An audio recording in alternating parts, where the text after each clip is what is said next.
Hey, welcome everyone. Biofield viewer training part 6, the final live training. And hello to everyone. Hi. Yeah, Um, it's certainly the last time we're going to meet all together on a Friday like this. I'm sure we're all kind of up to speed with anything we might be able to do in this process.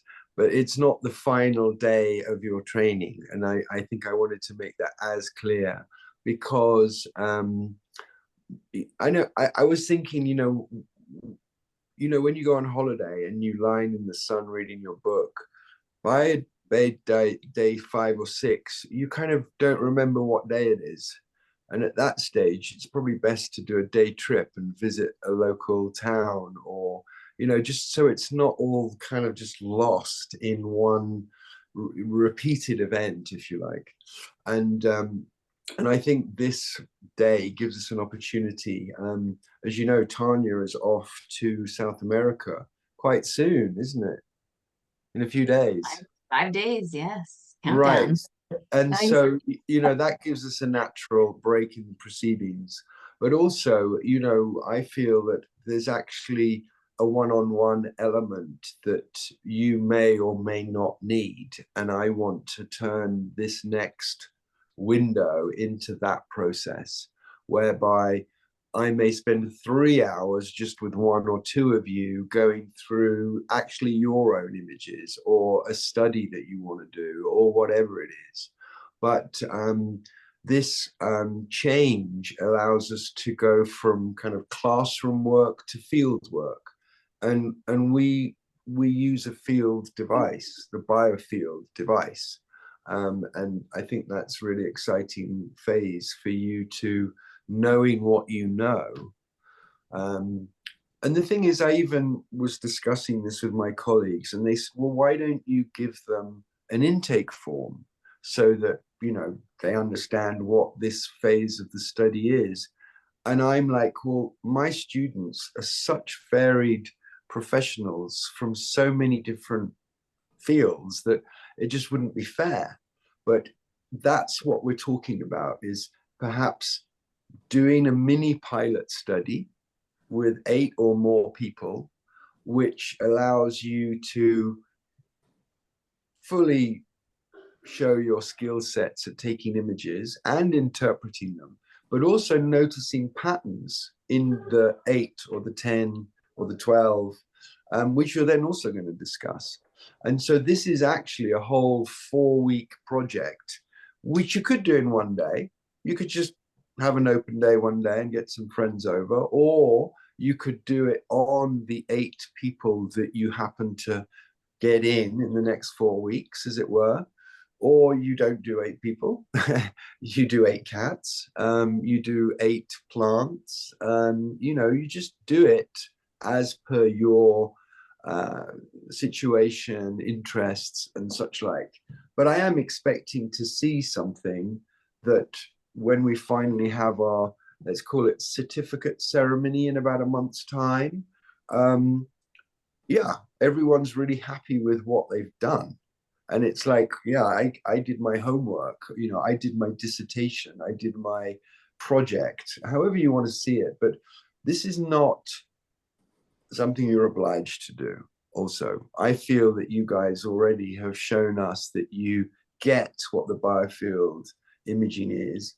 And also, we know that once someone has scanned more than 100 people, they know what the biofield viewer is. And some of you may not have done that yet. And so you still may be a little like, I really got this, I really get this, but I still got to go and, do it for myself, so that when I look at a biofield image, I've seen quite a few now, I'm calibrated, so I know what that means in relation to humanity. I'll give you an example. My colleagues and I often talk about, cases that come up, and it's a very delicate matter, in fact, especially when products are involved or medicines are involved. And so, we kind of make sure we're right. And Tanya and I were talking this morning about a couple of patents that she's seen in some cases, not enough to go, this means this, but enough to let all the other practitioners know, including students, that we've noticed that, you know, when people have candida, for example, they have this kind of speckling pattern, you know, on their butt, you know, and if they take this certain medication, you know, other things might happen. And Tanya, maybe you might want to speak to that a bit more specifically. I just sort of took a note, like when I do my readings, I'm usually pretty accurate on the readings. And I've had a few readings where there was a common denominator where I got the readings completely wrong. And that's what I talked to Thornton about. Was I said that I've noticed there's a pattern with Ozempic. Ozempic is showing up all hot pink throughout. And it's almost, I said to Thor, I'd love to explore this further because it's almost misreading. The Biofield viewers misreading it. And like everything I go to look at, it's like, nope, nope, there's not a problem. The common denominator between those three clients was Ozempic. Okay. So, and I noticed that there's another medication out there that creates like I've only seen two people with it, so I'm not even going to really comment on it. But I am noticing that medications, seems to be a pattern in the way it's showing up. So I think Ozempic is that'd be a good, I'd love to do a case study on that, or Wegovy, you know, and sort of, so if you guys have any clients out there on that, I'd love to do some comparative studies if you want. Yeah. I've got a couple of friends on it that I would be happy to get. Well, in the next month, I'll be able to get them down here. Yeah, that is just a little seed drop idea, like, because we want you to do what you want to do. This is what Tanya and I were talking about this morning, but it's fresh and it's real, and it allows us to kind of, oh, wow, Lawrence has got an interesting angle. But then Lawrence may want to do his pilot study on this modality that you guys are working with. You both may do that, just so we've then got a body of material that you could eventually publish. And so in that regard, I think it's important for you guys, if you haven't already, to download ImageJ. ImageJ is a program which all scientists use because it's cleared by government health agencies. Dolly, I'll come to you in a sec. It's cleared by government health agencies to be used for image processing. So that if I take an image with a microscope of an object in a cell, I can stain it and do all kinds of clever things in ImageJ. No, sorry, I can't stain it, but I can do different things with it in ImageJ that allow, you know, clarity. And so ImageJ is a great program for you to take your biofield images into, and then say to the program, is this image symmetrical? And the first image may have a degree of symmetry, and the image you take after will have another degree of symmetry. So then you're extrapolating quantifiable data from a qualitative state, which is an image. That's really what we're doing with ImageJ. Sorry, Dolly, carry on. What would you like to say? Yes, at the beginning, I tried to download ImageJ, and for me, it was so complicated because it was asking me to, I don't even remember what it was asking me to do, but I couldn't do it at that time. Right. I tried, and took me to another page, and It's I an really open need source. It's an open source package. I mean, because of the fact that we're now breaking into single groups, as it were, for the study, and I'm going to be your hand holder, I'll make sure in our conversation, maybe John and I can just absolutely make sure you've got ImageJ downloaded. But anyway, you don't need that for 3 weeks. You are collecting data now, but absolutely, I'll make sure you've all got everything up to speed. Okay, now I want to talk about something else. These are little exercises just to get you in the mind of what's possible. I don't know whether you've seen this link before. I don't know whether you've ever gone here before, but I'm going to ask you. I could have just shown this video myself, but I'm going to ask all of you to go find it. And then I'm going to ask Tanya to share her screen and play it. And it's only 4 or 5 minutes long. Okay. So the video itself is available on YouTube. So let's get you over to YouTube. And it's a lady called Elia Kostova, Eliya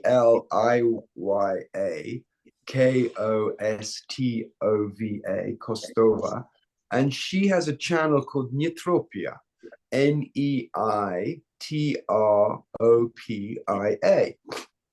You This, write it on the chat. pardon? Can you write it on chat Yeah, on the I think, chat? yeah, we'll make sure the link's in there. We're about to play the video as soon as time. Okay, great. So you'll It's also see. on the training page in Light. We've got if you go into Light, which is the link in the chat, if you click Pages and then go Biofield Training, you'll see the previous weeks of this training course. Thornton mentioned that video, I think also on the 2nd or 3rd, and I've put the link there. So, What's her name again, Thor? Yeah, so if you could share your screen, can you just keep the sound quiet, but fill up the whole screen? Because I have to, yeah, I just have to load it. What's her name again? Elia Kostova, Eliya Kostova. Sorry, I could have typed it by now, but it's actually my computer's in a slightly awkward spot for me to type. And which video do we want to watch? Invisible Reality? Yeah, Invisible Reality, yes. And you may not have seen this before. You may have, oh yeah, I know, I may have seen this. But anyway, we're just going to watch it. It's 4 minutes. I'm going to speak over it. I'm even going to turn my camera off so that we can just watch the screen. Yeah. So putting have volume. on the spot, and there she is, just bang, I knew she would. I've seen this one. Right, well, this is an exercise because a lot of your colleagues work in different countries in different languages. So you can't necessarily just look up, So what are we seeing here? Can you just pause it a second? Sure. Okay, so yeah, so you'll be reminded in the program there's 2 settings. One is 2D and one is 3D. Yeah, there's those little boxes down the bottom left-hand side of the program. Yeah? Jan, you know what I'm talking about? In the Biofield Viewer software. Yeah, so what we're seeing here is a 3D image, and that is effectively someone's head and shoulders. And what's happening is Dr. Elia Kostova, premier integrative clinician in Bulgaria, is using free software that's available on her Microsoft iPad. Now, play the sound as well, because we're going to watch this together now. Okay. Can everyone hear that? Not yet, but it'll come.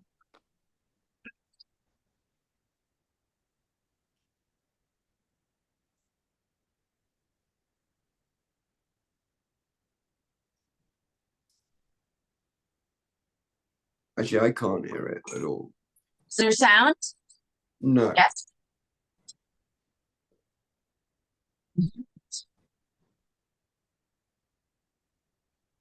Okay, we'll pause it there a second, Tania, because that's a good spot.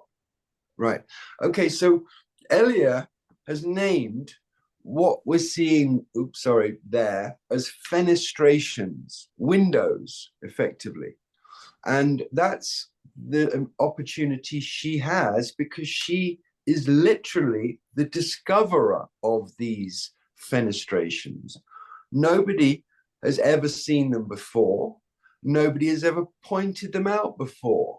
And so she has a right to name those bizarre, cross-shaped, they almost look like the nozzle when you pull a sheet of wet wipes through, the plastic. They have that little kind of 4 triangles coming together. It's just very strange thing, really. Okay, so but what we're doing effectively with this free software that she has on the iPad, in fact, at the end of this video, she even credits the program that she used. But she's effectively now zooming in to the biofield, from macroscopic to microscopic, and now deeper into, Planck length, atomic size scale. And yet we're still seeing more detail, like a fractal, if you like. Okay, so let's keep playing this video, and I'd prefer it with sound. I don't know whether you need to stop it and start it again, or whether I've done something weird. Yeah, it'd be nice to hear it and just watch what she's done with this little clip, basically.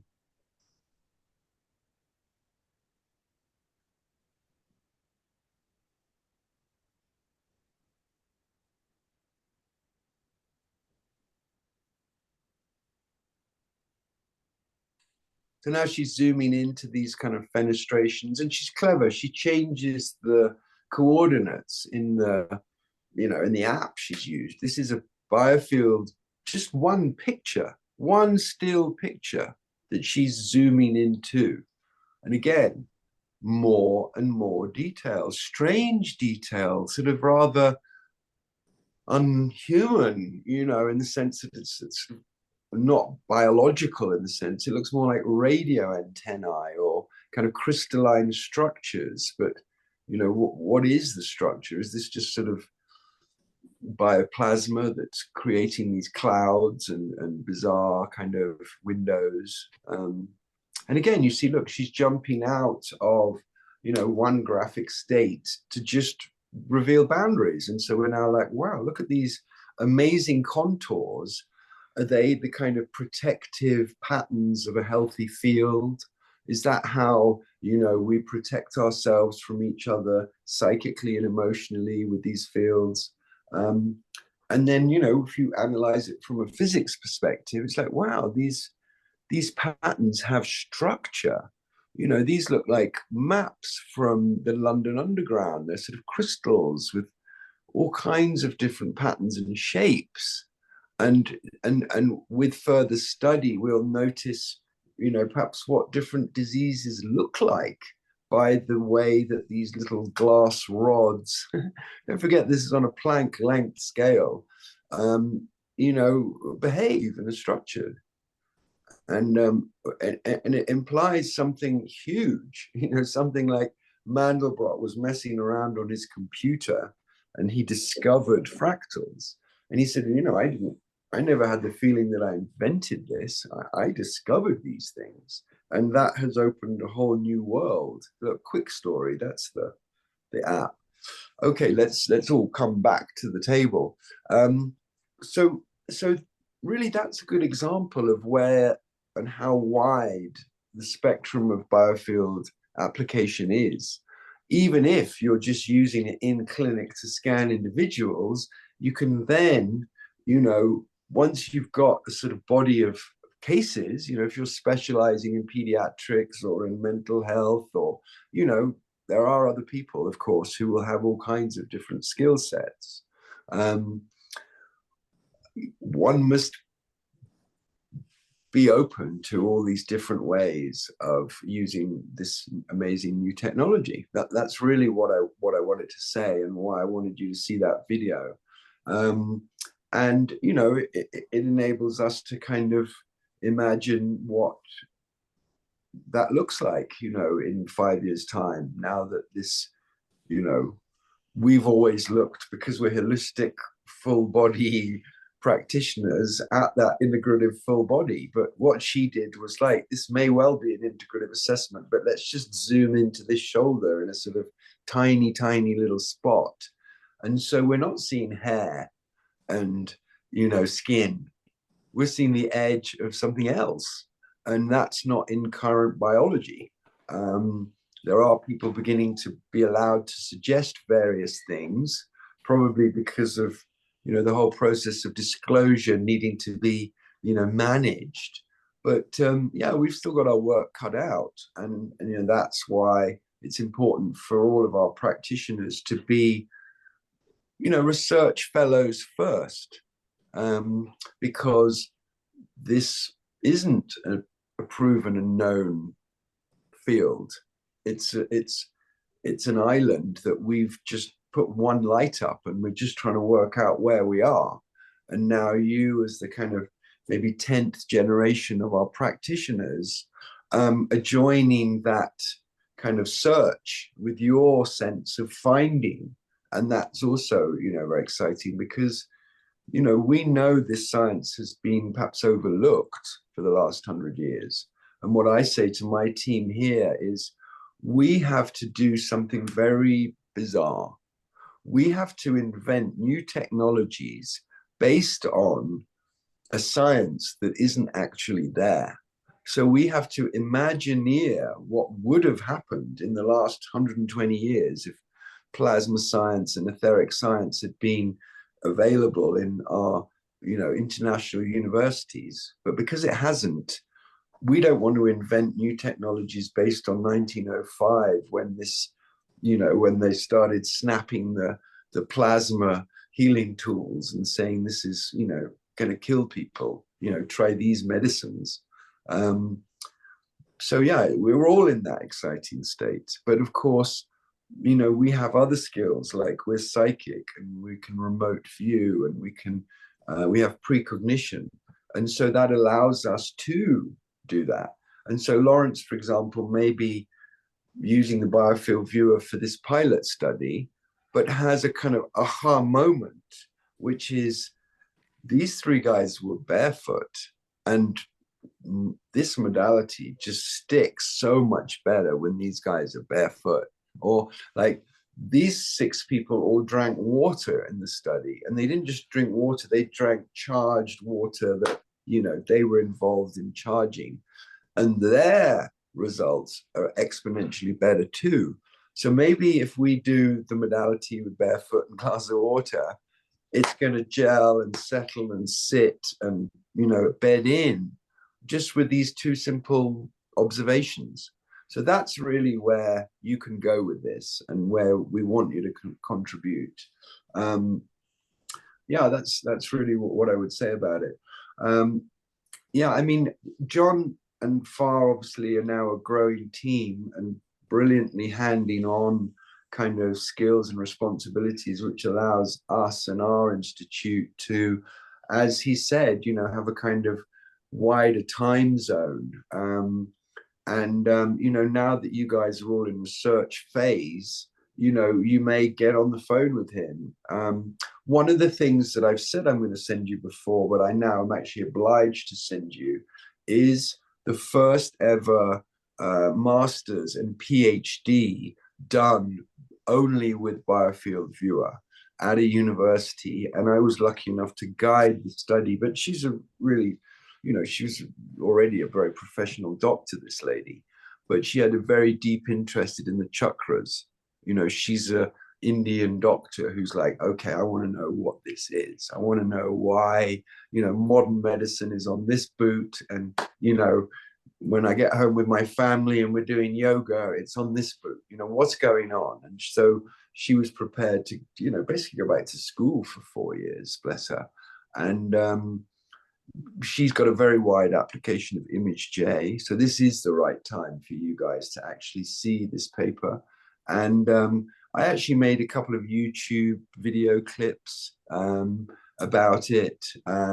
I've probably got a bit more than just the paper itself. I may have her slideshow as well, which she presented when she got both her MS and her PhD. And we cleverly broke it up so that we did the first 3 chakras in the MS and the other 3 in the PhD. So it's just a massive, huge body of effort and work. And I would encourage any of you, if you're so inspired, this is almost a mature student type of thing, because the actual degree you get from a university that's prepared to do this kind of thing might not be quite as good as the one you've already got, in terms of, but international standing, but it's certainly up there. Now, we've been chatting for half an hour and we've still got a ways to go today. This is our final get together and I'm delighted to see you all.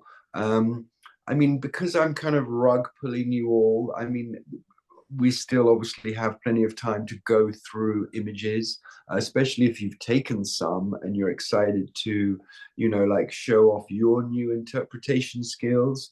We'd love to hear what you've got to say first. And then perhaps Tania and I may go, well, did you notice this or that? So is anyone ready to pop a slide up here, or is this actually going to be a slightly shorter class?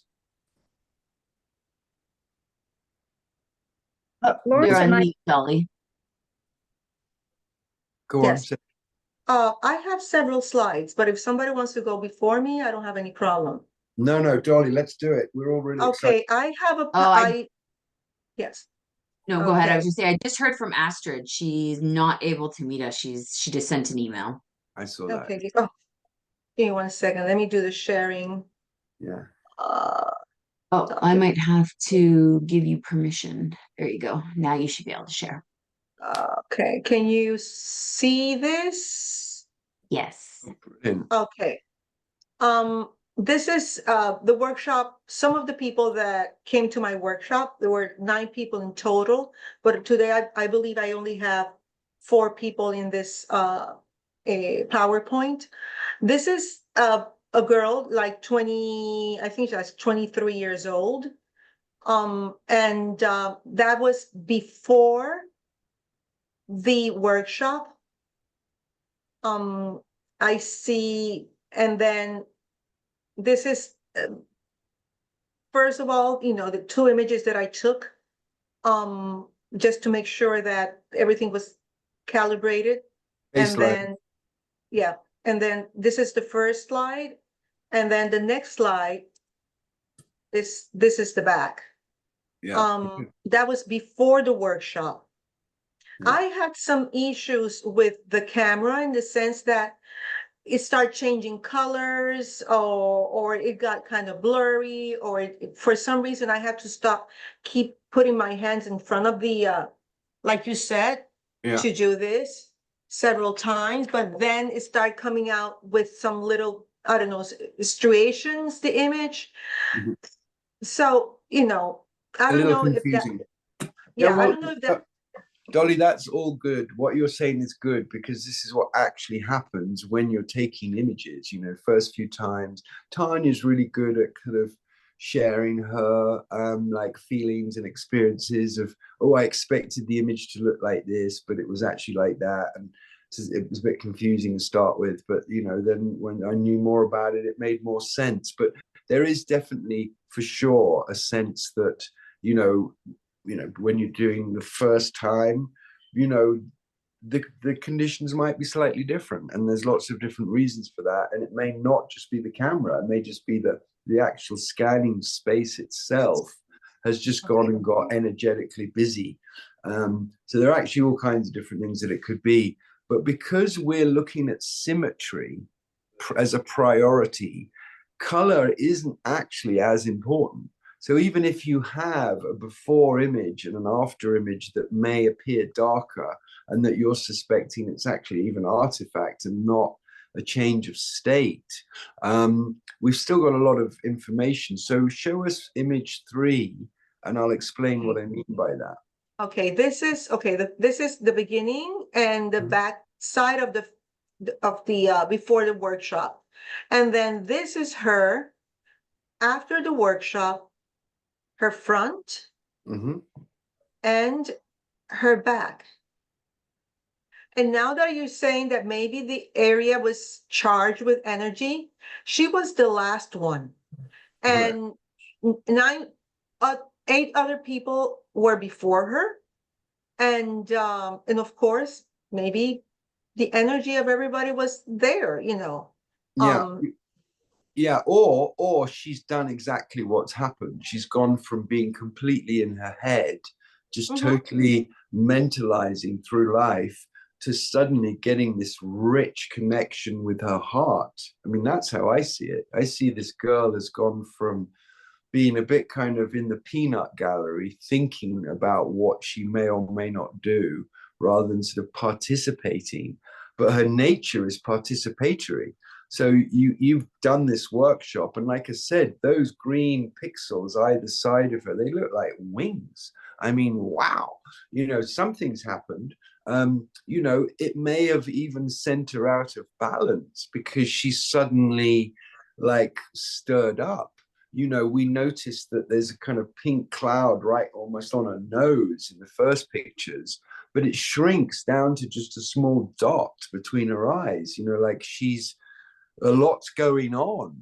And so oh yeah yeah I I would be excited that, you know, as Tanya says, we're observing change, and that the real event is how she feels next week, and did she enjoy the workshop, and does she give you an endorsement? Because, you know, in the process you've triggered something, but you don't necessarily get to know exactly what you're going to trigger. It's just done in goodwill, you're holding space, it's all just perfect for them to have the experience they're meant to have.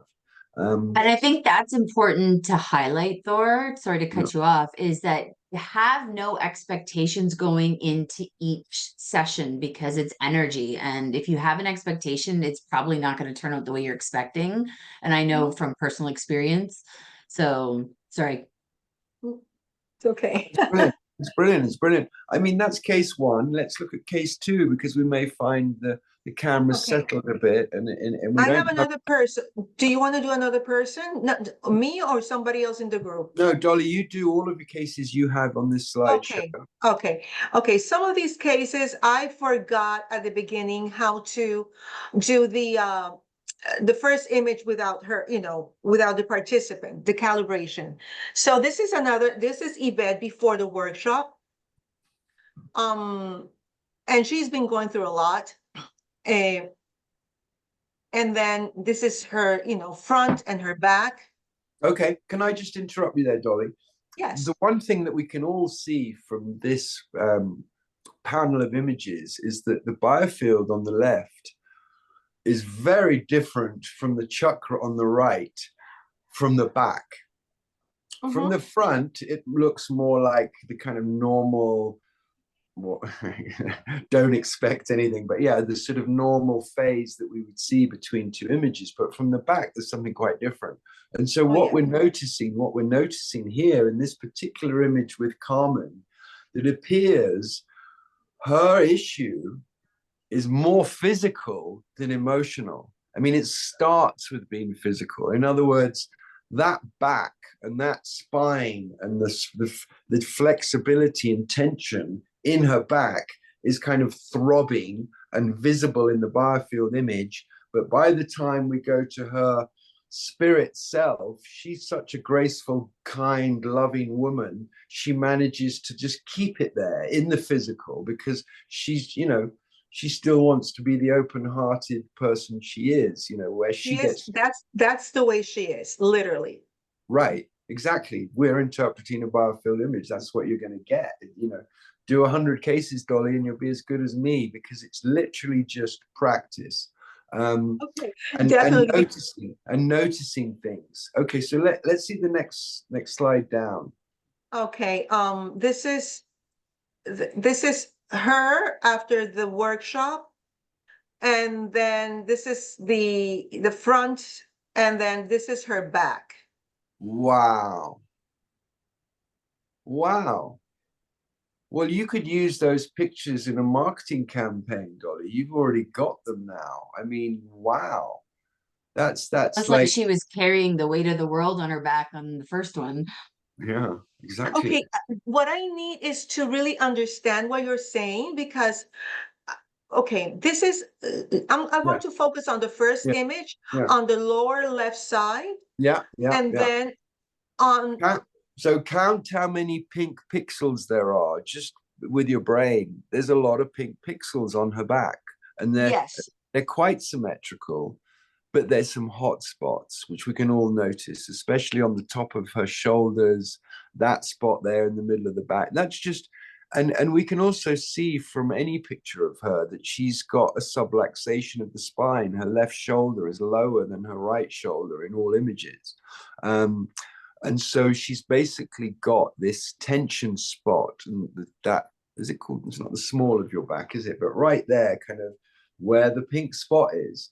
And so, as Tania said, that becomes a focal point for her to, that, you know, like, oh, wow, I've got to carry some more bags now, because then I can take my mind off, you know, perhaps the other issue that I face. And we can get to that as well. But definitely it's clear from that lower left picture, because if we just look at the chakra viewer version, whereas this picture has got so many less pink pixels, when you analyze it through image J, that one's going to come out as like like so many degrees of improvement, because Okay. our equation says that as red pixels go down and green pixels go up, in the same way with thermal imaging, they say that 1 degree of temperature change is a great deal of significance because of the logarithmic nature of these things. Okay. So as you're seeing such a reduction in pink pixels, that is definitely, but it may well be in other cases we see more. And then we need to work out why that is. And is it because stuff that's really deep is coming out? That we have to accept that we're experiencing this client, this moment. And until we've got a kind of understanding of them over time, we only can do a very, very, very educated guess. But, what to say, if we could kindly look at the front images again, what I just said with regards to this lady and Tanya too, that she takes the weight of the world on her shoulders. Now, can I ask you a couple of questions? Is this lady still married, or was she ever married? No, she's not married. I believe she never married.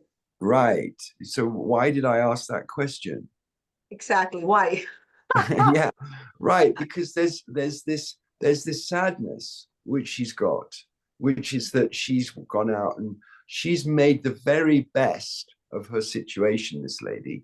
But the fact is, she would have liked to have been married, and she would have liked to have had her own children. And that's who we're looking at right now. And so that makes it a burden. It's an accumulation. And so when she gets to be the center of attention, which is on a workshop, and she's working for herself, she finally gets to move on from that regret and go, wow, I'm here now. I must make the absolute best of it. And even bury these old rusty hatchets or memories or stories or expectations. Yeah. So yes, where in the image, because I'm trying to learn, okay. of course. Okay, Where in so the image can you see, or you would pinpoint the sadness? okay, that's always above. You see where her bra is? It's on the flesh above the bra, below the throat, below the throat, and above, and above that strap there. So it's basically, I call that what she's got in her emotional, in her chakra image. That's what I call the badges of honor. They're the generals, where you're kind of honoring something. The husband she never married in this case. Okay. It's a very deep thing, but we can see it, and it allows her in your next session to talk about these things, talk about regrets and things that didn't happen, but then also remind her who she is now and how much she gives and how much she's got to give and how much shielding and energetic self-imposing patterns limit her. And so if she sheds these limiters and refrains from carrying other people's baggage, then she's going to be able to just digest that. She's going to be happy with the second part of this workshop, because the workshop is it's about balancing the energy centers, the chakras, with a sound healing from the Monroe Institute. So we're working with gamma frequencies, and Well, you please tell the Monroe Institute that's what you're doing, because they have 2 Biofield viewers. They're the only institute in the world. I know. That's how I got to meet you. Okay, well, that's brilliant. Well, then, sorry for being a poor measure of circles, but yeah, brilliant. This is really good stuff, Dolly. And like I said, as you go into research phase, you can use these 4 images and the 4 from the next course as your study. And so we can go really in detail with these people and even give them a little recording clip, where we can help them, or you could have them all we could have them all in, we can go deep into this, because I want you to know what you've got. and that's the phase that we're in now. And so it's all about symmetry. Symmetry is the thing that catches our eye. Asymmetry catches our eye. And then comes the colors and the hues and the patterns. And because if you don't have symmetry, you ain't gonna get brightness. So symmetry is the thing we notice. And then we wonder whether, you know, it's got a bit darker.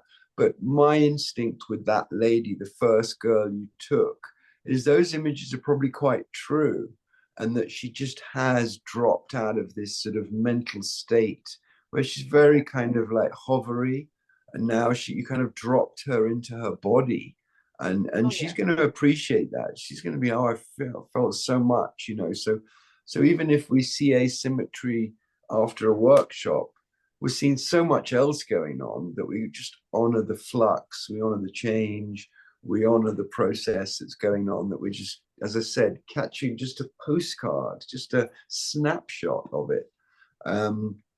Okay, so then with this girl, for example, I noticed in her first images, which are up the top there, how symmetrical she was. I mean, I'm like, wow, this is a really good example of what healthy looks like. You know, look at those arms. It's almost pixel for pixel symmetrical. But then when you actually look at her body, her right shoulder on the left side looks like it's lower, almost like an injury, like she's had a right shoulder injury. She was a professional tennis player. Right. Well, you know, that explains it a little bit, in that, you know, clearly this woman is pounding her shoulders, and, you know, tennis players don't get to play professional tennis much longer than 20 something. They have to like tone it all down if they want to be in the seniors, because it really just does take a lot out of you. But I get that that's the biofield of a healthy sports person, and, you know, if it's a tennis player, so be it. But again, you know, we're noticing things. We're also noticing some pink on her chest above her strap there, and so, you know, she's got sadness too. And so what's her sadness? I would guess that it's to do with just, you know, well, my guess would be something to do with sort of parents being quite like, you know, she's an international professional tennis player, and yet her mother's still working, you know, interfering with her dates and that kind of thing. You know, I just feel she's dating. Actually, she finished her professional career, and now she's involved with her studies and just waiting for being how do you say it, accepted in the medical school, right in Mexico, and she has a boyfriend that lives in Japan. You know, it's I think it's a combination of many things. I don't doubt that. I don't doubt that. But it's just she's a little sad about something. I mean, having a boyfriend all the way in Japan would make me sad if I was a young lady, I'm sure. So yeah, I get it. But, you know, she got a beautiful throat chakra, which shows up very nice. That's for me. I know there are other colors that really pop out, but when I saw her throat chakra, I says, how interesting. Yeah. Well, she's a healer, isn't she? She's a doctor. She's you know, yellow color in the field means intellect. You know, surgeons can have yellow hands. So she's in the books. You know, she's probably studying so many hours a day. So it explains her baseline of having all that yellow. But yeah, I mean, in the same way that her throat chakra is really kind of profound, in this image, her brow chakra is compromised by the strain we're seeing perhaps in her eyes and on her nose. And I wouldn't be surprised if she's taking medication like hay fever, or, you know, over the shelf medication for, or even the stuff that students take to stay up at night, you know, the kind of, even more, I don't know where she is in her cycle, but they really do have to batter themselves, these guys, just to get the work done, just to get it all in the computer. So again, I'm not surprised with seeing someone with such nice energy down her arms, but a sort of intensity in her face. And then, you know, so with a I throat can ask her mom. I can ask her mom because she's a friend of mine, and we talk very often, and we're very open. Yeah. So I can ask her about, you know, show her this image, and you know, ask her some questions. Yeah. Well, I wouldn't talk to that's exactly my point, actually, Dolly. Earlier, I was saying she's a bit tangled up with her mother, and Okay. and you really need to talk to her directly or nobody. Okay, That's got what she needs, actually, that she doesn't want to hear any shit from her mother anymore. And that's, You yeah. have a point. You do have a point. I get it. Good, Okay. that's a good Can I example. ask, Yeah. does she have ortho or like braces, orthodontics, ortho wires? No, she has a beautiful smile, but I don't know if she had, but she doesn't have right now. So the reason I ask, and you guys you will notice this as you come along, I find the ortho wires that are cemented in teeth make the lips go red often. Okay. And that's a pattern I've happened to see. So if you see somebody with really a red mouth and it's not a dental, ask them if they have an ortho wire and metal in their mouth. I find that that's usually what it looks. And then my next question would ask if she's menstruating because she's got the big red dot on her chin. That usually is a sign of a hormone, whether it's Okay. menstruating You or know, it those shows are up the as things that I bleeding don't in know, and I'm glad menopause. that you're telling, you know, I'm listening to this. I don't know. Yeah, You know, she because was. it's so important for your intake forms.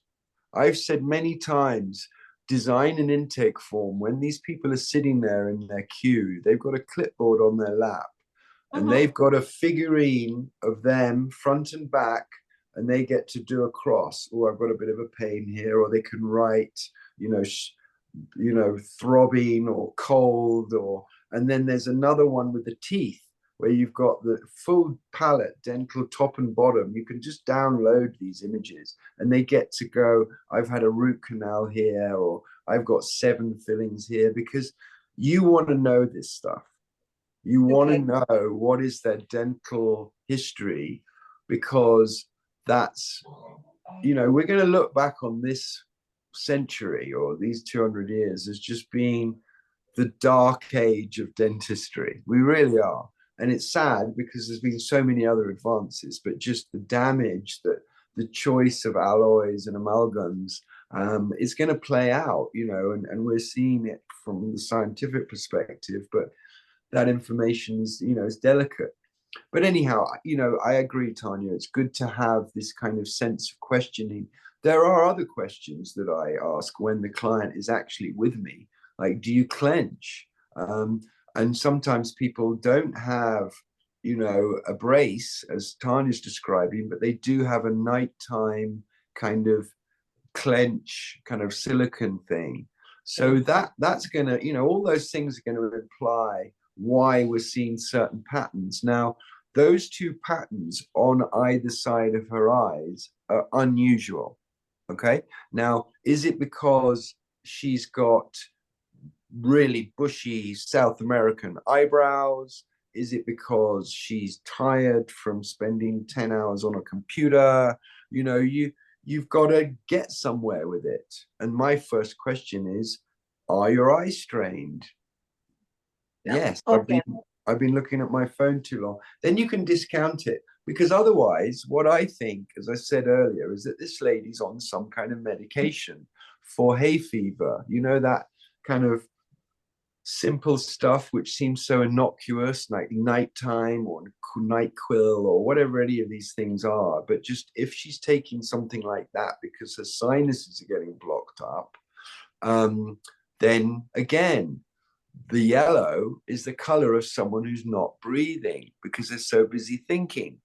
So I would advise this young lady, because of all those yellow pixels and the asymmetry in her first shots, to do breath work. I would advise everybody who I see that many yellow pixels, even if in the ladder image there's not so many yellow pixels, because clearly the workshops help and the breath works can help to maintain this more kind of balanced. This is a top heavy state. If someone's yellow, they're, you know, they're all in their head. They're not full body conscious. Okay, so carry on. Let's maybe see the last pictures. Okay, the other one is this other person. This is before. Brilliant. And then, again, what I see here, her pink that's here on her neck, that's what really caught my eye. And then the back of her head, on the chakra viewer, I saw that there was a lot of pink happening there. I don't know if she had a headache or not, or Mhm. she was going through migraines. I can Right. ask her. Right. And but that's what really caught my eye. Well, then even for your own workshops, Dolly, make an intake form, because Oh, yes. people can write, like, have you got any symptoms? Are you on any medication? Just a couple of paragraphs while we were waiting for the course to start. So then when you or we or anyone's going through her images, she's already written, I've got bloody sore neck. And so we know we don't have to go back and ask. This intake form can really help you confirm what you're seeing in the images. Often because the images you're going through live with them anyway. The intake form doesn't really inform you that much. It's kind of afterwards where you get to kind of like, oh, wow, I've seen 7 people with this named condition and they've got this similarity, which I'm starting to observe. But absolutely right, Dolly, that was a good observation of the focal points. Yeah. I have to say, though, Tania takes all of the images, including the side images. And she does that because every once in a while, the side image informs us in a way that you need to be informed. So I appreciate these images for, our front and backs, but please, friends, don't not take side images because they'll give you a sense of timing. And what I mean by that is that if we had the side image of these chakra images of our friend here, we could see whether this is an old pattern or a fresh pattern. Because from the side shot, you've got this almost sense of time, where the past is behind you and the future is ahead of you. And that's why if back shots, are different colors from the right shots, it could be someone coming out of something and going into something, which is really what healers are very interested in, that we're coming out of something. But again, if we had our transparent ruler on the screen here, we'd notice that her left shoulder. Yes, slightly lower. Yeah, there's a little bit of a difference in the shoulders. And again, you see that could be something that relates to, her working life. A tennis player is going to have asymmetry, but so might a secretary or someone working in a bank who's counting, with one body position or using a mouse or whatever it is. So, yeah, I think we're really somewhere now. This is okay. Do you want me to go back to the No. same? No. Is this the after images? Yeah, well, I can see why perhaps, these are a perfect set of pictures for this session, because some images aren't how you expect. It's like I'm always expecting images to get brighter. I have to say, if you go back through this course, Tania has been really good on this issue. And she's shown several cases where her expectations were not met, but she learned something from it. Like, oh, wow, this lady's got more congestion on her face than she did in the first image. Exactly. And I was so surprised about that when I saw this. Yeah. And well, don't be, yeah. because what we're observing is change. For example, this lady's been busy for 8 hours now. So is the image taken, the first one's in the morning and the second Exactly. This one was taken in the morning around 9:30. Yeah. And this one was taken in the afternoon around 5. Right. And you've just had them all busy with stuff all day doing stuff. Yeah. So so what she's doing is she's now revealing that which she can't mask all day.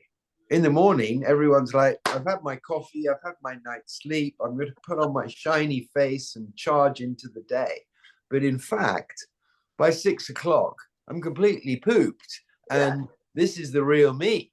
you know. Wow. So now Okay. you've got a tool now of a sense of a lady who's got great energy, but she wilts, and she probably, out of all the people on your course, was the first person to sleep that night because she's ready. You know, she's just like, and so we now need to know what it is that makes her tired more than the other persons, for example. So that's now a clue for you. But there's also the revelation of the image, because we're seeing a lot of stuff in her face. And so we go back to the former image, up one, please. Yeah, and we see, oh yeah, well, yeah, her face does have a lot of pink pixels, but it's kind of symmetrical. And then we go a bit closer and go, well, it wasn't really the thing that caught our eye, because the thing that caught our eye with this lady was her neck and other things. But yeah, so really the neck thing is an issue all the way around, front and back. And also the throat chakra, we're seeing the lovely turquoise blue in there, but it's a tiny little peanut. You know, this lady is someone who's probably goes back to her husband who wants his bloody dinner on the table, and she's been sweeping floors all day or whatever it is that she does. She's knackered. And so she's kind of like tired, but she can't express it. Okay. I don't know if she's a widow.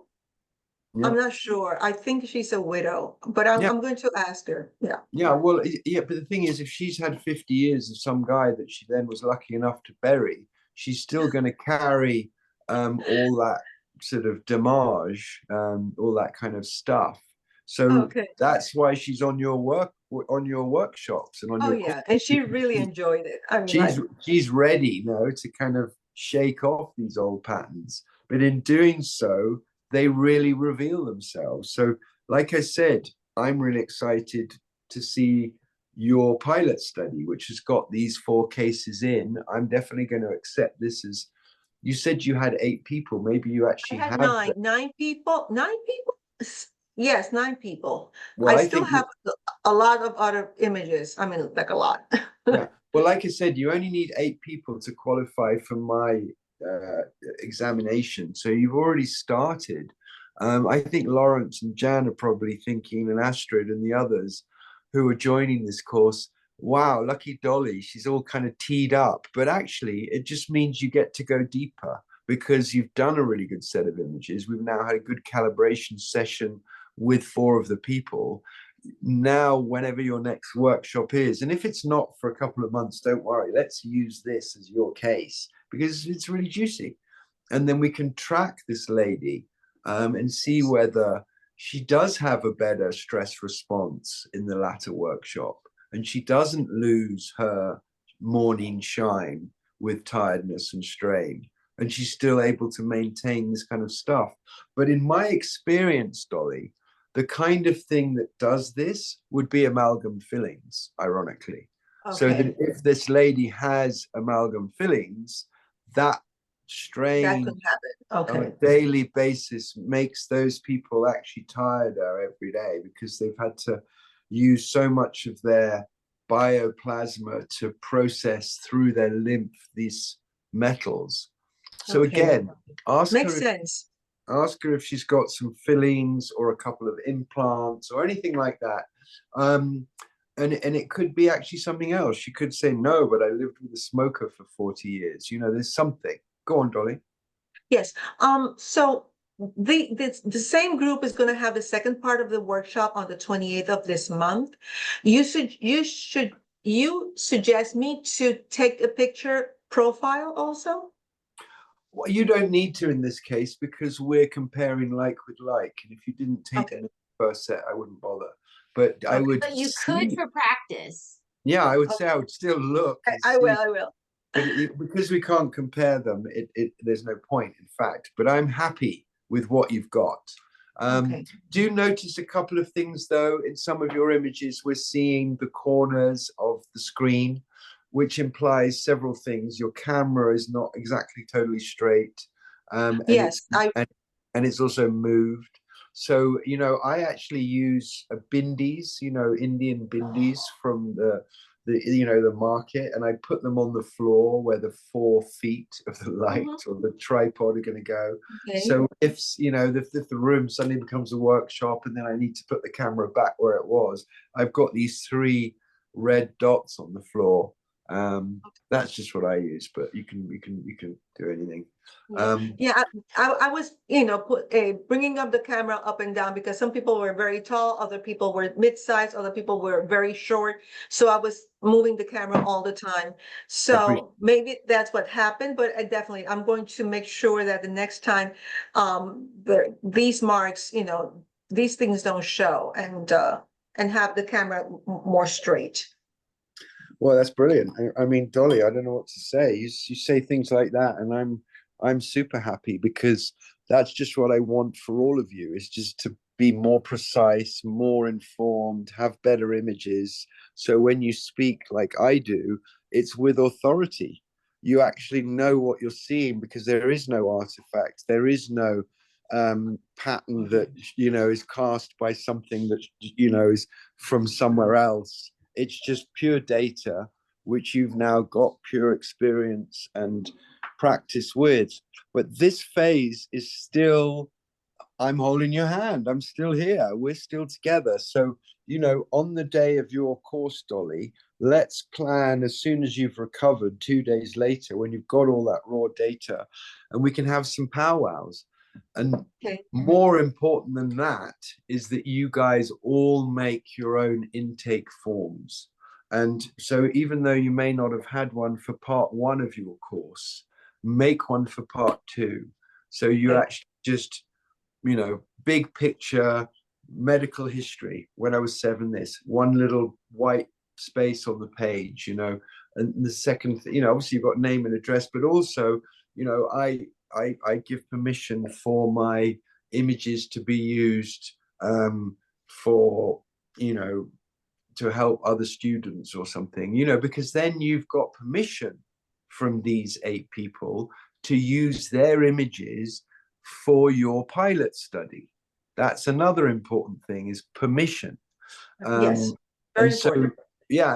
And until we've got their permission, this pilot study isn't even a pilot study, it's just data. And so it's really important that at some point, these people are asked, can we use your images anonymously for the benefit of future students of this technology? That's really how I word it. And that could just be one line which they sign. And then, you have the authority then. And we can do images, we can do all the study just with the chakra viewer images, where you can't recognize these people. So even if you published this in a paper, a year's time, they happen to pick up, integrative healthcare, they're not, oh my God, it's me. We don't even need to do that. So I think we're in a really, really good position, and you guys are really well informed. And although Tania won't be here for your study period, John and I will be. I'm sure Tania will answer an email. It might be a couple of days after a session with some shaman, but certainly, there's us all here. I call us training wheels, because when somebody's riding a bicycle, there's just one day when you just take them off, and that's going to happen, in a few weeks. I'm going to have my first experience as of next week. I'm going to take the John's remote, the Biofield Viewer Live, the mobile version, and I'm going to I have a white fabric backdrop that I'm going to pack with me. And as we go around to the sacred sites and do the different things, my intention is to do some imaging there to run through the mobile version of Biofield Viewer. Beautiful. So I'm going to play and do, I have yet to go out into the wild, into the outdoors and do it. And so I'm going to be using natural sunlight, excuse me, which I've yet to play around with. And then I figure between the group of people I'm traveling with, if we've got a white sheet, we can do some imaging at Machu Picchu and, Lake Titicaca and some of those really beautiful ancient sites, and see what kind of energetic readings we can get. So that's what I'm going to be playing with for a few weeks while you're off doing this. That's brilliant. It's funny because, that's often the case with scientists and technology like this, they want to, they want to know whether these places affect us. And they often just measure the places. They don't actually measure the people. They just make big assumptions about that. So you're absolutely right. You want to still be taking pictures of people. It's where they are that is definitely interesting. And we know from people like Joey Jones, who developed a spray, a kind of pranic healing spray, which he used for clearing rooms. And, and then your clinic is sort of energetically clear. The very first case we had, Dolly, it was a case where the room may not have been clear. It just seemed like the whole image was kind of affected in some way. So, there's all kinds of things that affect this, and we calibrate. And what spray is that? Joey Jones, Joie Jones, was a professor of, I think he was an expert in functional, the machine escapes me, medical device, but he was based at Irvine. He sadly died, but he was very interested in pranic healing. And because of his interest in pranic healing, he stripped everything down. He was wondering why research labs would have almost exact same results and some wouldn't. He could repeat the study in different places and other people could repeat the study in other different places, but then some people couldn't. And so they got down to the stage that, well, what's different? And then they realized that actually the place was the difference. And so they developed this sort of energetic. That makes sense. Yeah, they developed this energetic spray, which I think you can still get. If you don't mind, I actually have a bottle. I can. Oh, it's just here. God, I got my props. Yeah, I mean, the one that I'm actually talking about, I'm going to put my camera on a second, and I'm going to put myself back into, what mode are we in here? Anyway, can you see that? Yeah, it says clean sweep, I think. Clean sweep? Yeah, but you can make your own bottle. Just fill a bottle up and charge it with Reiki for 10 minutes, and that'll do it. Yeah. Anything. It's just this one happens to be the product of that research study that Joey Jones did. But yeah, I'm just saying. Okay, guys. So has anyone else got any images before we change tack a little bit? I have my last image. Okay, let's see it. Okay, I don't know if somebody else has their image that they want to see. Wow, this fabulous lady looks like a character in so many movies I've seen. I'm not quite sure which ones, but she's got that movie star look. She looks like Danny DeVito's wife. Yeah, something, no? So very petite. This is before the workshop, early in the morning, well, like 9:15, 9:30, something like that. Her front and her back. The only thing I see is her shoulders, neck, shoulder, and then on the side of her face. Again, I have to ask her if she has some congestions or she has some dental work done, or if she also has problems with her neck and shoulder. Because I also see that same energy where the chakra viewer is. And then the back, I see a lot of pink there, but that I don't want to, say anything because I don't know what I'm looking at. Right, fair enough. Well, what I would say is that, this lady certainly looks like she'd enjoy a massage every week. She's just got her body kind of held. And she may say, oh, darling, I go every week to the spa, don't worry about me. Or she may say, I don't love myself quite enough to actually put myself there. I don't know, but that's what these images are screaming out to me. The other thing I notice is that, I may be wrong, but it seems like her hair is dyed. And yes. I know a lot of us do that, but that chemistry is very powerful chemistry in bonding color to hair, and hair is a very important part of our kind of sacred system as well. So I think it's very important for our clients to know that there are natural alternatives, and sometimes they may not be quite so good, but there are actually there's ways you can get that same effect, but just with slightly less. That's chemicals or. Yeah, because we've got these two bands that kind of come and land on the top of her head. You know, the outer bands, nothing to do with her, but you know, why is that color there? You know, we can see this amazing, almost like a, I don't know, a stained glass window, a sort of halo around her head of energy. You know, this clearly is quite a saintly lady in a sense. I mean, that's what I'm seeing, I'm feeling. But that, you know, just some of the things she's doing to keep up with the Joneses is having a bit of a burden on her. For example, she may wear shoes to elevate herself, you know, a couple of inches because she, you know, she wants to be the right height. But that is doing something with her ankles and her knees. You know, like ladies do contort themselves to, you know, fit into their outfit. And, you know, as Alex would say, my colleague, you know, it's time for her to be more aware of her infit, you know, this kind of internal her, because she's a grandmother now and she doesn't actually need to give an F about anything. But much more important is the mobility in her.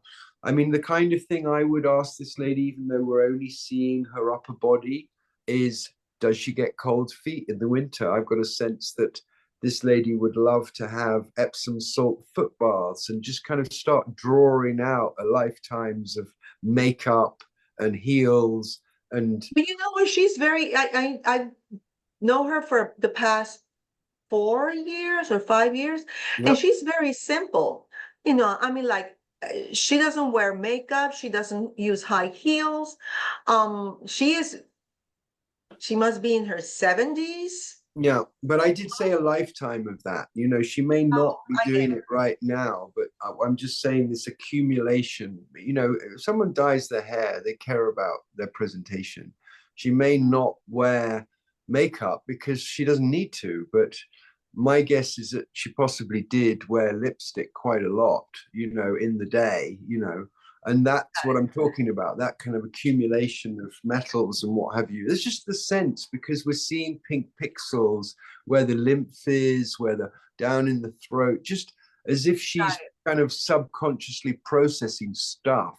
And then, as you noticed on her back, that's quite a lot going on there, and it's kind of asymmetrical in the on the biofield perspective. So from the structural sense, which is why, you know, we were talking about ankles and such like, but then even from an emotional perspective, she's kind of swept everything behind her.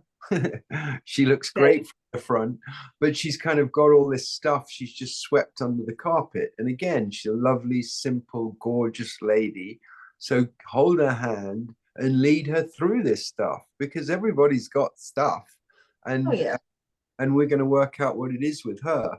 My advice in the meantime is tell her to buy a bag of Epsom salts and tip it in a bucket, you know, like a big handful, put some lovely warm water, stick her feet in there and do what she loves to do, whether that's knitting or crochet or watching her favorite TV show, but just see what happens. Oh yeah, definitely. I'm going to, I get to see her often. Good. So I'm definitely going to talk to her about this. And then this is my last image of the same person after the workshop. Wow. And again, here I had a little bit of issues with the camera. I had to put my hands in front of the lens and then, you know, and then take it out. I had to do that like more than twice when I was taking her picture. Right. Yeah, well, I mean, that's what we do. That's, you know, that's how we rebalance the system and reset the system when it's still on, when it's in live mode. I want to tell you guys, just as an aside, all the while you guys have been taking images and practicing, we've also been doing the same thing up here at our lab. And I think I even mentioned last week that this projector thing, I think I came on and I was so excited about it. But if you are going to be doing things like workshops and events like this, you know, a projector might be quite a useful thing because you can, your slides, they can see your slides, and they can, you can do this kind of effect that using a projector allows for. And yeah, I mean, Alex and I bought one from Craigslist for $100 last week, a new projector that just, you know, someone didn't need anymore. So I appreciate in other countries, they might not have that kind of abundance, but certainly in America and the West, you can go on these kind of websites and, you know, it really isn't an expensive thing then at all. But yeah, I mean, I think from these images, we get to see her posture a little better. I get a sense that her shoulders aren't straight on her hips, almost like her right shoulder is probably well over her right hip. And that's what we're seeing in her back, is this, the tension of holding a 10-pound heavy head on a structure that's not aligned as designed. The sort of tension of the spine and the muscles and everything. So this is why I said when I first saw her images, this lady needs a massage every week. You know, she just needs to get that tension out so that the work that you're doing on an emotional level can recalibrate with the body work, as it were. Or you do it. I don't know. You've got that fabulous fellow. What's his name?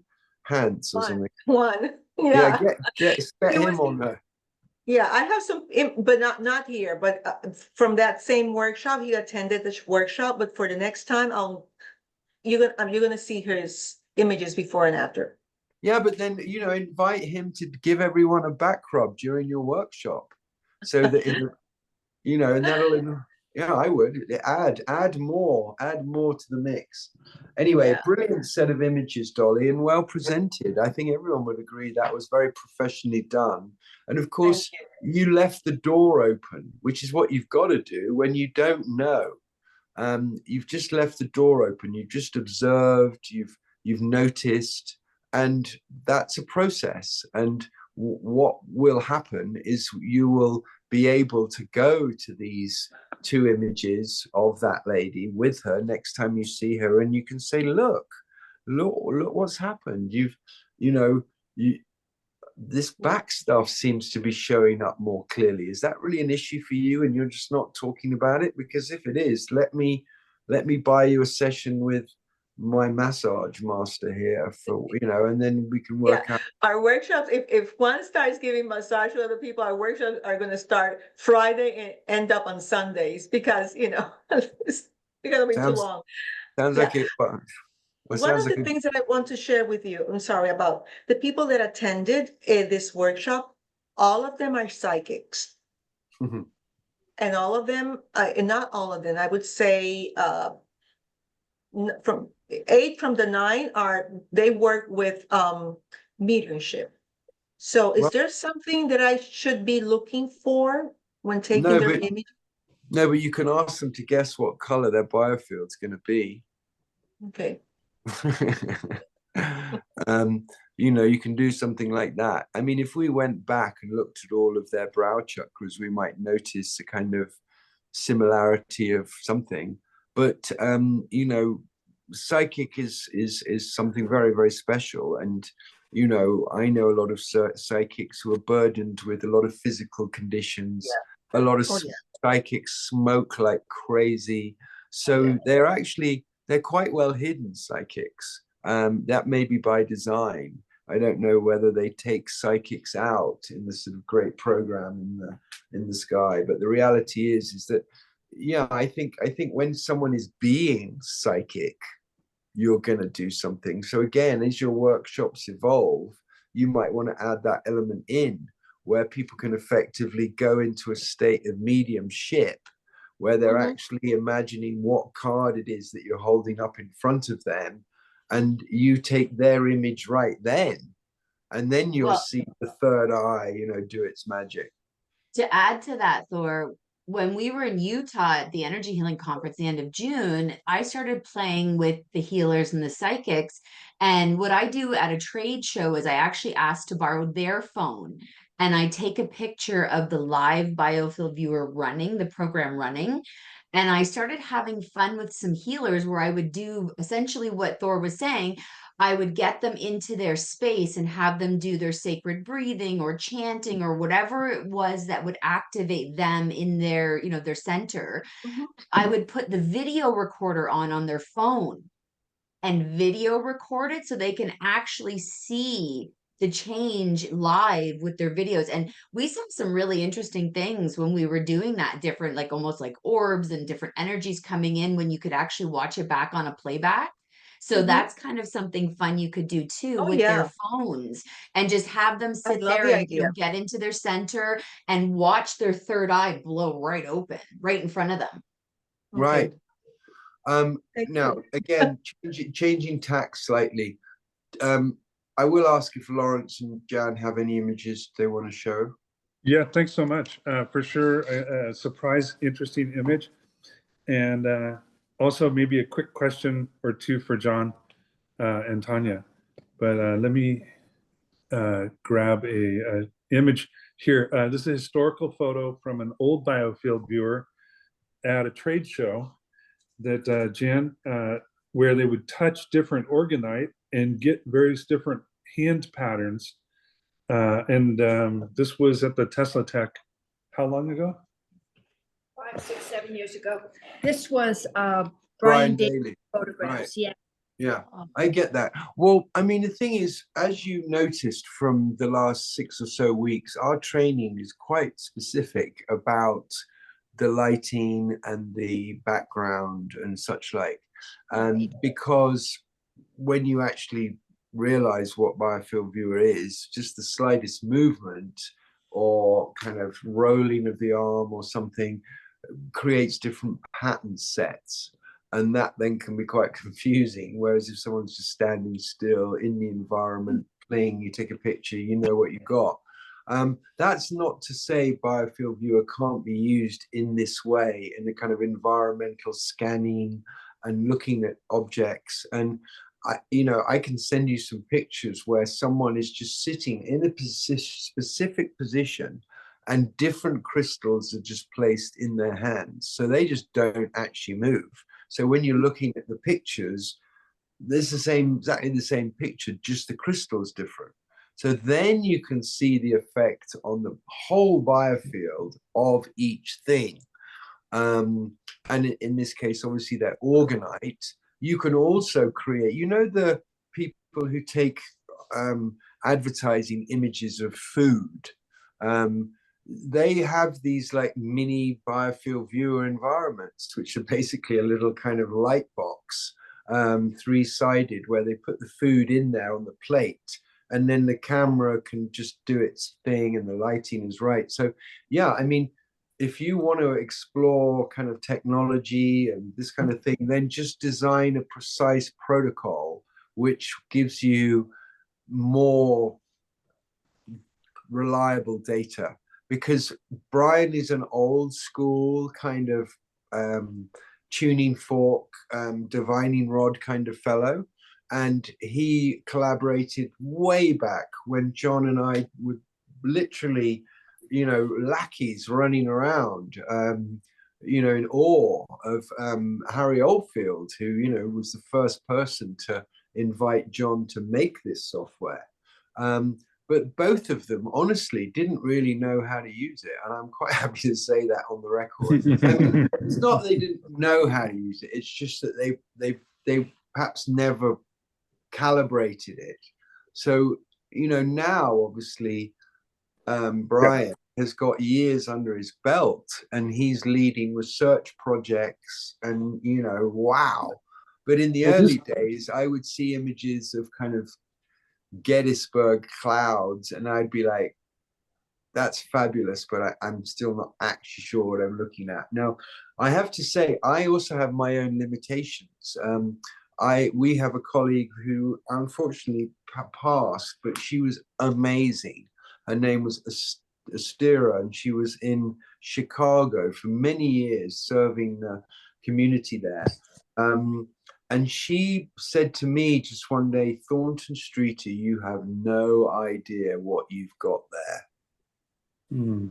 Just like, you're the doorkeeper of this giant palace, and all you're doing is polishing door handles and teaching people the protocol to just go in the door, you know. So I'm excited by that. I'm happy to accept that with humility, that, you know, other people can use our technology with even more depth of vision and such like. So yeah, I think that's really powerful. It's right so down. Yeah, in I hope I answered the question and the picture. No, really well, and it brought up the exact topic I was hoping to talk about, which is when we, you know, we'll study this later when we get into the research piece a little bit more, that really there's two things. There's repeatability. So you get to where you can calibrate ahead of time so you can repeat. But, you know, even a step back from that, a big step back from that is kind of the initial setup. And so we were wondering if we could co-develop or get some kind of an input on basic settings. And so, for example, like, do we leave autofocus on, I guess, but do we leave auto exposure on or off? Do we, where's the rough, you know, calibration on the number of rings we want to see? Because we can change the contrast to get 1,000 rings or 3.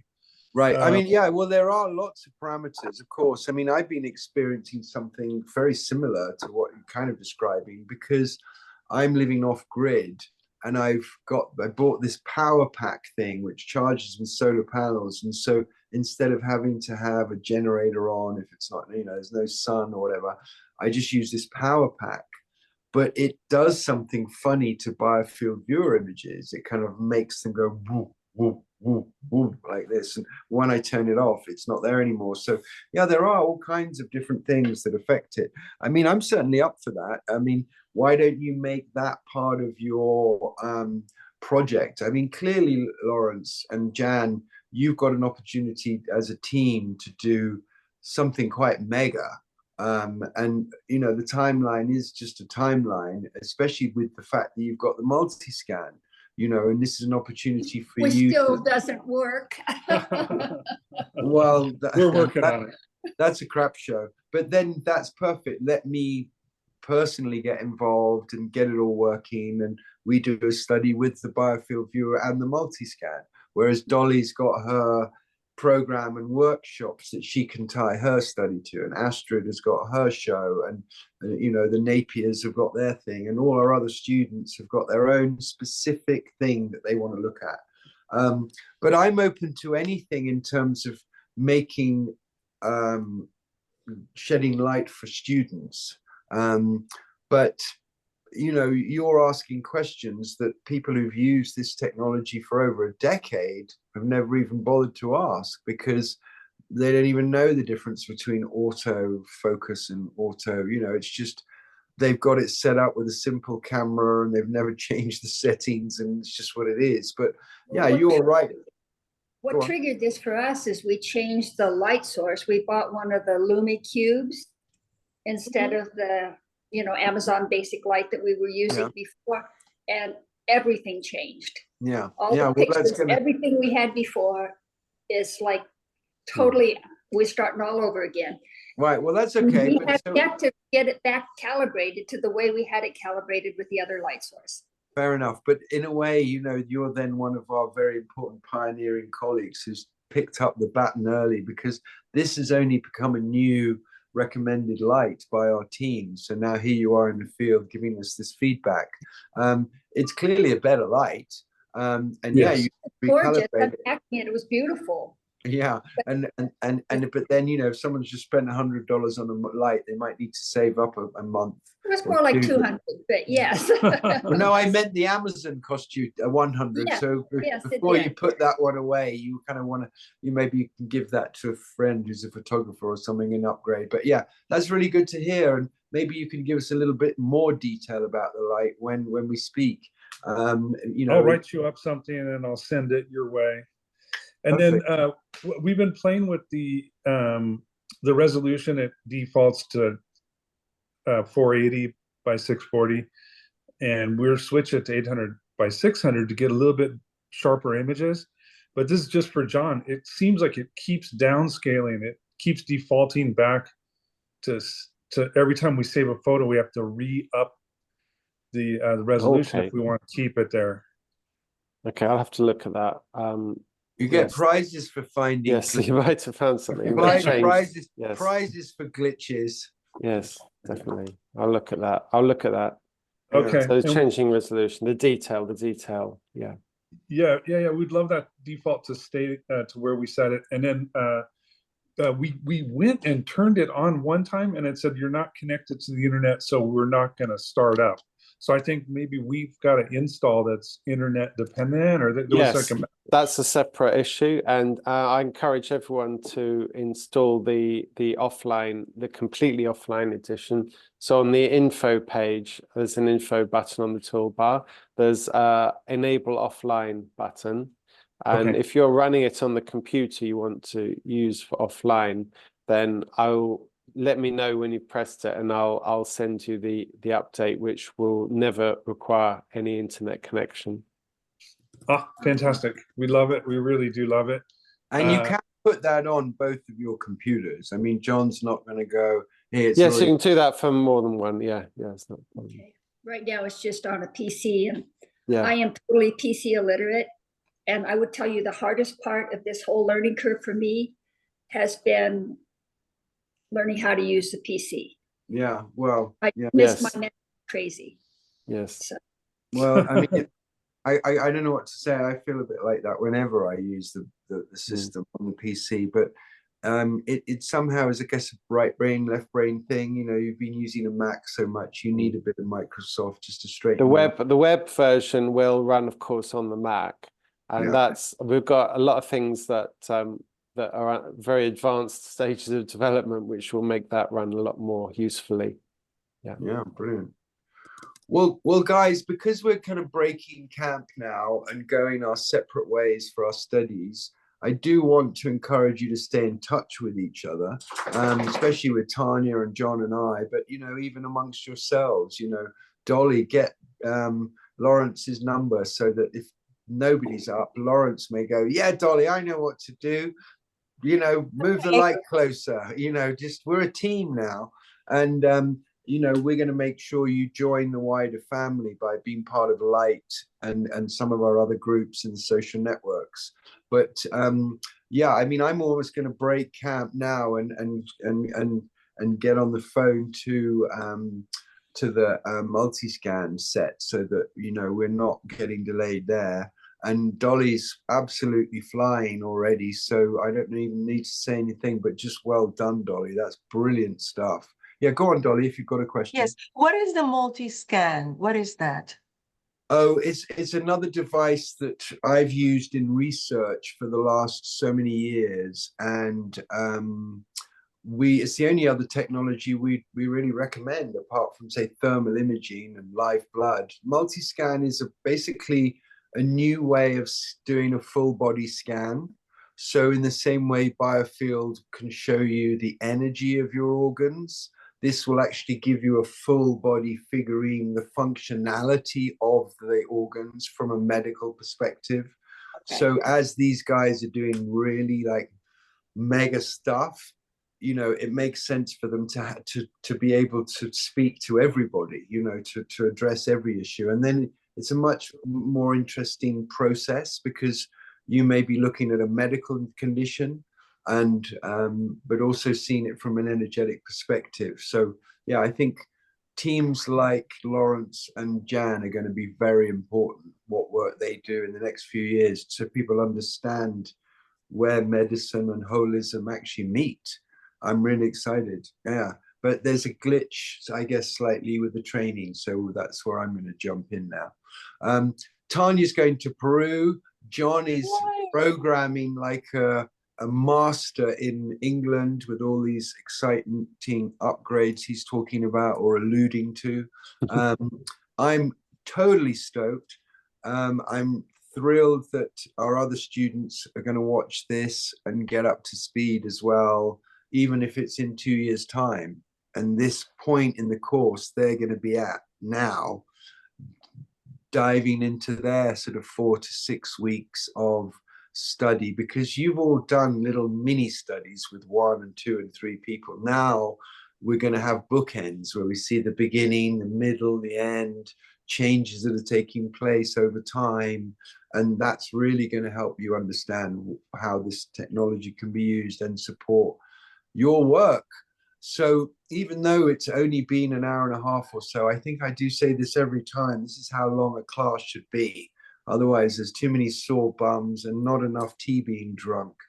So I'm signing off, and it's probably, like I said, maybe in 6 weeks, we're going to all meet together for our send off, our graduation, and I'll send you all a certificate, which will be stamped and signed and honored, which will recognize your professional use of our technology, and off you go. And, you know, maybe next summer, Tania and John and I will organize a conference, either in person or in the field, a kind of Tesla tech of our own, if you like, because there are hundreds and hundreds of you who use this device all over the world, and you're all kind of just at various stages of wow.